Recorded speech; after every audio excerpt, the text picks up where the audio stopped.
నేటి నుంచి తెలంగాణ అసెంబ్లీ సమావేశాలు ప్రారంభం కానున్నాయి. 10:30కు శాసనసభ ప్రారంభం కానుంది.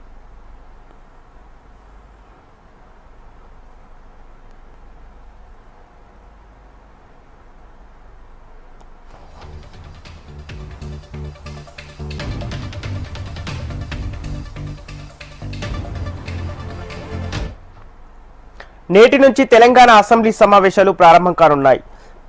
10:30కు శాసనసభ ప్రారంభం కానుంది. దివంగత నేత మాగంటి గోపీనాథ్కు సంతాపం తెలపనుంది. అనంతరం సభ వాయిదా పడనుంది. సభ వాయిదా పడిన వెంటనే బీఏసీ సమావేశం జరగనుంది. సభ నిర్వహణపై చర్చించి నిర్ణయం తీసుకోనున్నారు. ఇక సభ 10 దినాలపై నిర్ణయం తీసుకోనున్నారు. 15 రోజుల పాటు సభ నిర్వహించాలని బీఆర్ఎస్ ప్రతిపాదించనున్నట్టు తెలుస్తోంది. అయితే 3 రోజులే సభ నిర్వహించాలని ప్రభుత్వం ఆలోచనలో ఉన్నట్టు తెలుస్తోంది.